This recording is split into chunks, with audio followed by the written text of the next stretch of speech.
Oke, di sini ada sebuah satelit diletakkan di titik L2. L2 itu apa? L2 itu sama aja kayak Lagrange 2.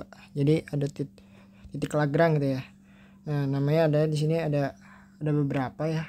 Ada biasanya yang dipakai itu ada Lagrange 1 dan Lagrange 2. Nah, di sini kita bahas tentang Lagrange 2 di soal ini.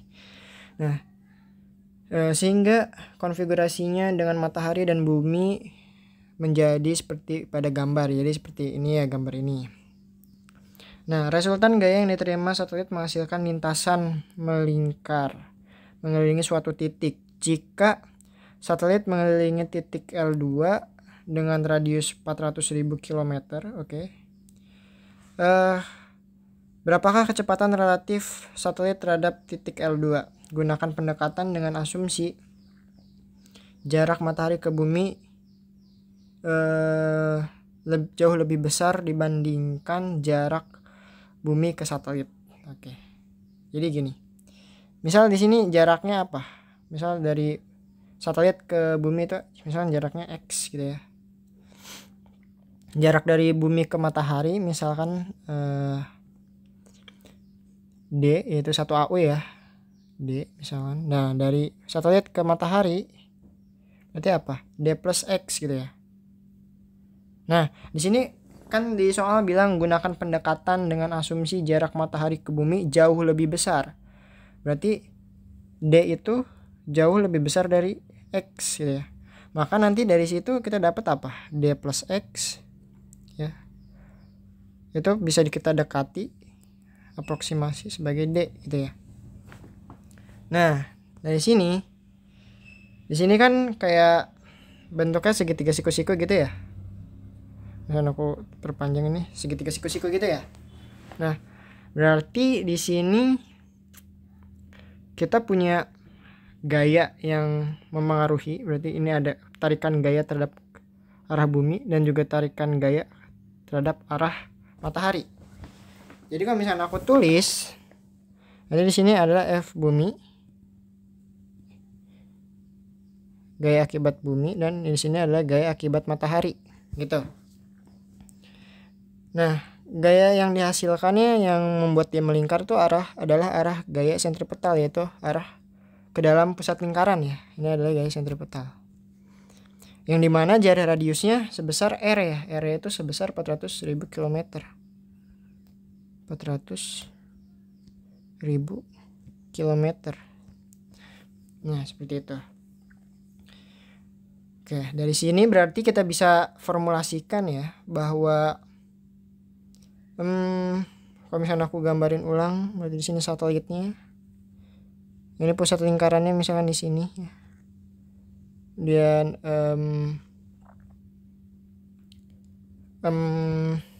mataharinya dan buminya sekitaran sini. Nah, berarti matahari, bumi misalkan di sini. Jangan di sini deh. Ya, ini asumsi kayak gini aja sketsanya. Ini mataharinya, ini buminya gitu ya. Nah, maka akan membentuk sebuah segitiga siku-siku di sini. Nah, dengan sudutnya yang berbeda-beda. Di sini sudutnya adalah sebesar apa nih? Beta sini. Alfa gitu ya. Maka dari sini jaraknya itu aku rapin dulu ininya biar enak dilihatnya. Nah, dari sini kita bisa cek nih bahwa di sini kan X, ini kan D gitu ya. Maka di sini tegak lurus sebesar radius R di sini. Oleh karena itu di sini aku bisa bikin bahwa gaya resultan yang mengarah ke dalam sini, ke dalam pusat ini, gaya sentripetalnya adalah gaya matahari dan bumi. Ini arah mataharinya dan arah buminya ini. Nah, berarti kalau misalnya aku tulis F bumi itu vektornya berarti F bumi dikali sin beta ya, sin beta ya kan. Kalau misalkan sin itu berarti kan gini ya, gaya Fs itu berarti nanti Fs itu sama dengan arah Fs yang ini, Fs bumi ini, berarti sin beta itu akan sama aja kayak Fs dibagi dengan F bumi gitu ya, kayak gini secara singkatnya, Fs1 gitu ya, Fs yang diakibatkan oleh F bumi. Nah misalnya aku tulis gimana ya simbolnya, mungkin gini. Kemudian sin alfa itu apa? Berarti sama aja kayak Fs akibat matahari, jadi gaya sentripetal akibat matahari dibagi dengan gaya ke arah mataharinya itu gitu ya. Sehingga nanti kita bisa dapetin bahwa di sini kalau misalnya aku tulis itu adalah Fs itu adalah gaya sentripetal akibat bumi ditambah gaya sentripetal akibat matahari. Nah oleh karena itu gaya sentripetal akibat bumi itu adalah F bumi sin beta ya nilainya, tambah F matahari sin alfa, seperti itu. Setelah ini kita cek sin alfa. Sin alfa itu kan depan per miring gitu ya. Sin alfa dan sin beta. Sin alfa itu berarti kan apa? Depannya adalah radius dari lingkaran tersebut, R. Per miringnya. Miringnya apa nih? Miring terhadap sini. Misalkan L gitu ya. R per L. Maka nanti L-nya itu bernilai L-nya itu bernilai R akar dari R kuadrat tambah D plus X kuadrat. Kayak gini kan. Nah D plus X itu sendiri gimana tadi? D plus X itu sendiri kan karena D-nya jauh lebih besar dari X, maka dia akan diaproksimasikan sebagai D gitu ya. Maka nanti L-nya akan bernilai dari sebagai R kuadrat tambah D kuadrat, seperti itu. Karena X ini lebih kecil dibandingkan ini kan, tadi asumsi dari sini soal ini. Asumsi jarak matahari ke bumi jauh lebih besar gitu ya. Nah kemudian untuk yang sin betanya, sin beta misalkan apa ya, aku simbolin M mungkin ya, N mungkin N. Maka sin beta itu sama aja kayak sin demi, depannya R, depannya R, depannya adalah R per N. Nah dimana N-nya itu apa? N-nya adalah akar dari R kuadrat tambah X kuadrat gitu ya. Jadi setelah itu sin alfa dan sin beta kita bisa tulis sebagai gini. Sin alfa itu sebagai R per akar dari R kuadrat tambah D kuadrat. Kemudian sin betanya kita bisa tulis sebagai R per akar dari R kuadrat tambah X kuadrat, seperti itu. Dari situ kita tulis Fs-nya, gaya sentripetalnya adalah gaya akibat bumi, berarti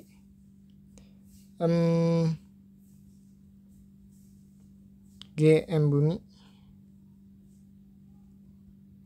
dikali M satelitnya dibagi dengan X kuadrat berarti ya, N kuadrat.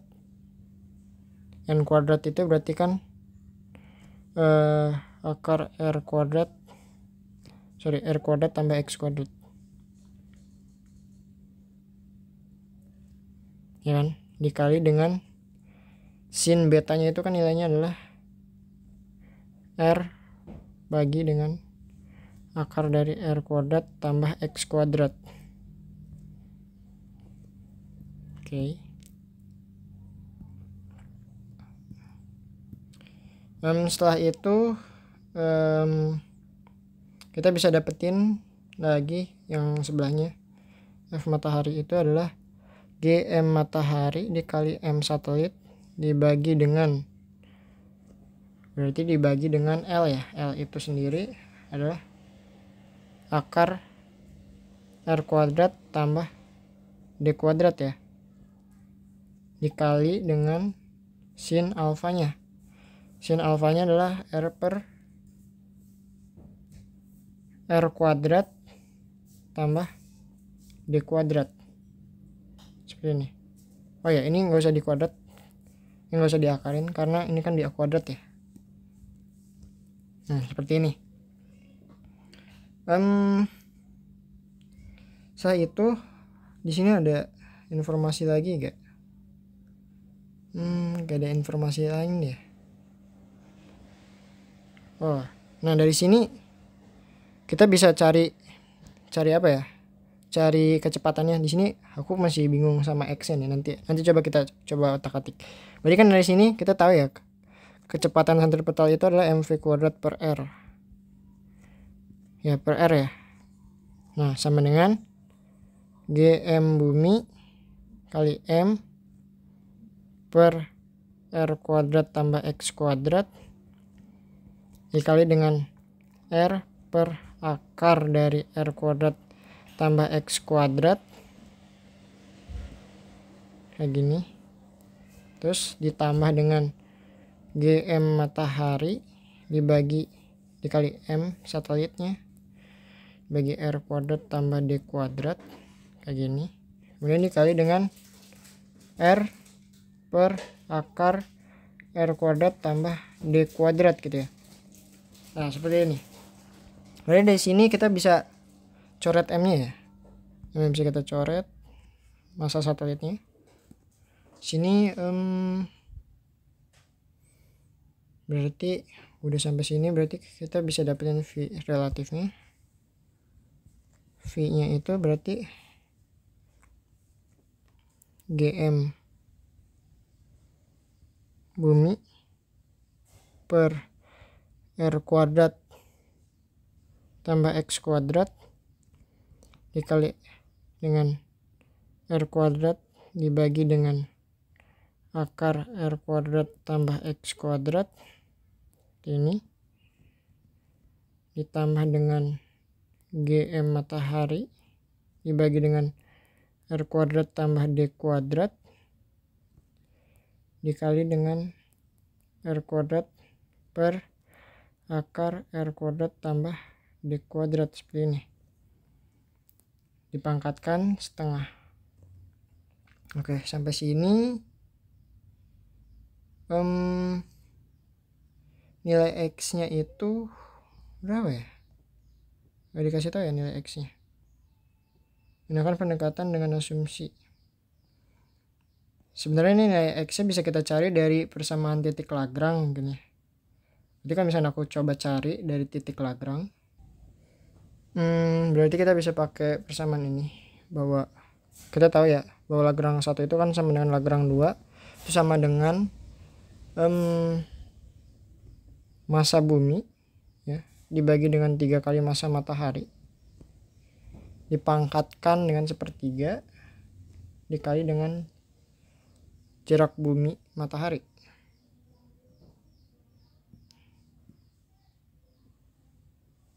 Jarak bumi ke matahari gitu. Ya di sini berarti L1 dan sama dengan L2 ini sama dengan X tadi ya. X ini jarak dari sini ke sini. Nah, berarti kita bisa cari pakai kayak gini mungkin ya. Karena di sini kurang infonya. Berarti L2-nya mungkin harus kita cari dulu. Coba aku hitung dulu L2-nya.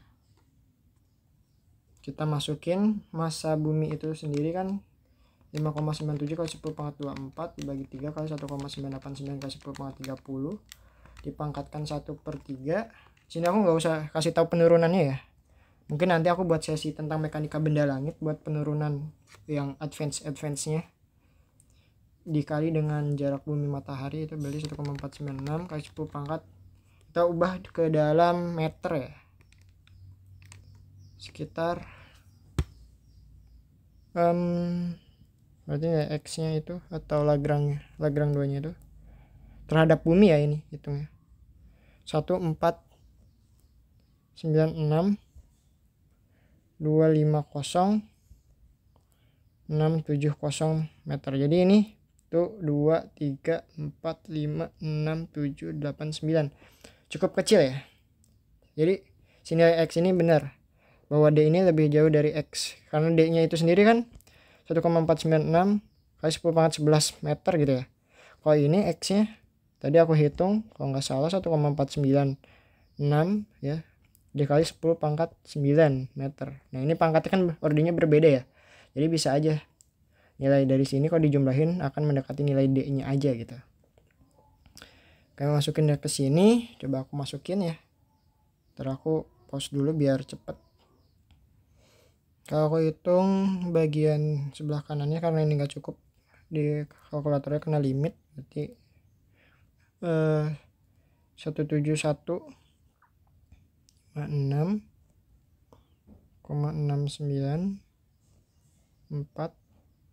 tambah, berarti sebelahnya aku hitung lagi.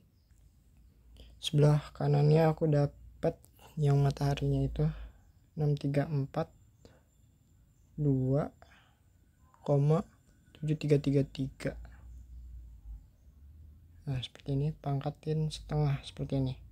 Maka dari sini kecepatannya coba aku hitung, berarti ini tambah 17156,694 pangkat setengah, dapat sekitar 153,2923 meter per detik. Nah sekitar segini. Coba berarti kita perlu ini ya, nyari ini dulu ya, sebenarnya bisa kita.